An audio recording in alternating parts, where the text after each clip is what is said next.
কেবল কোরআন হাদিস উস্তাদ ছাড়া পড়লেই হয় না। এখন তো উস্তাদ ছাড়া স্কলারের যুগ, উস্তাদ বিহীন স্কলারের যুগ, খুব সমস্যা। উস্তাদ লাগবে, এটা ফরজ। আগে উস্তাদ ঠিক করেন, পরে স্কলার হন। একজন মুক্তবের হুজুর একটা উস্তাদ, মসজিদের ইমামও একজন উস্তাদ। উস্তাদের অভাব নাই, আছে। উস্তাদ লাগবে, না হলে আল্লাহ কোরআন আসমান থেকে কপি করে হাজার হাজার ট্রিলিয়ন ট্রিলিয়ন কপি পাঠাই দিতেন, যুগে যুগে কোরআন পড়ো আর হেদায়েত পাও। এটা করেন নাই। কোরআন পাঠাবার আগে উস্তাদ পাঠিয়েছে। কোরআন পাঠাবার আগে কাকে পাঠিয়েছে?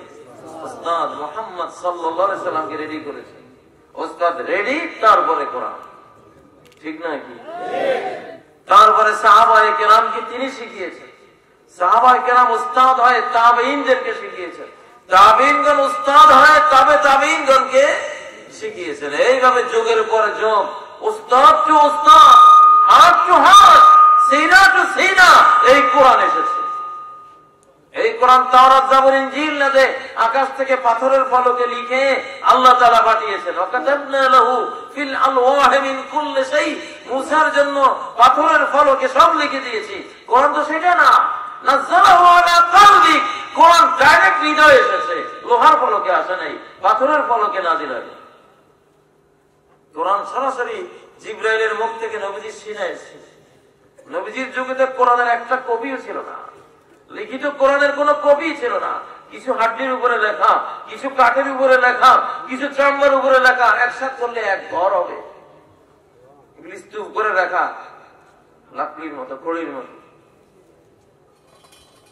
কোরআনের একটা কপিও কি ছিল নবীজির হাতে? সাহাবায়ে কেরামদের হাতে কপি ছিল কি? সিনা। আনাজিলুহুম সুদুরুহুম, আগের আসমানে কিতাবে লেখা আছে শেষ জামানার উম্মতের লাইব্রেরি হবে তাদের সিনা। এই জন্য উস্তাদ লাগে। কি লাগে? উস্তাদের হাত 24 ঘন্টা জ্ঞান বিকিরণ করে, আলো ফ্লাশ করে, এটা আলো বিকিরণ করে। এই জন্য উস্তাদের সামনে বসলে যত বড় উস্তাদ তার ছাত্র তত বড় আলেম। আমি দেখেছি বড় মাদ্রাসায় যে ছাত্ররা পড়ে, হামা গোবা হলেও বড় আলেম। আর অনেক জিনিয়াস স্টুডেন্ট ছোটখাটো মাদ্রাসায় পড়ে আছে, কালক্রমে হারিয়ে যায়। হয়তো বা ভাবছেন একটু সুফি টাইপের কথা কিনা। জি না, এটা বুখারীতে হানজালা রাদিয়াল্লাহু আনহুর হাদিস। ইয়া রাসূলুল্লাহ, যখন আপনার কাছে থাকি, তুযাক্কিরুনা বিল জান্নাতি ওয়ান নারি কাআন্না রাই আইন, আপনার সামনে, আপনার সিনার বরাবর আপনার সামনে যখন থাকি আর আপনি জান্নাত জাহান্নাম নিয়ে যখন বক্তব্য দেন, হৃদয়ে এত আলো আসে, সেই আলোতে যেন সেই যোজন যোজন দূরের জান্নাত জাহান্নাম দেখে ফেলি। দূরে যখন সরে যায় আর সেই অবস্থা থাকে না। বুখারী হাদিস। ওস্তাদের দরকার আছে না নাই?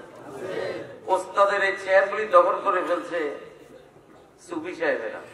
ঠিক হয় না এটা, এটা গোটা জাতির জন্য বিপর্যয়।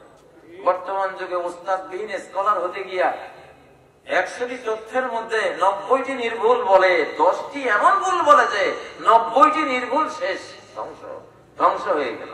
এই জন্য কি লাগবে? উস্তাদ লাগবে।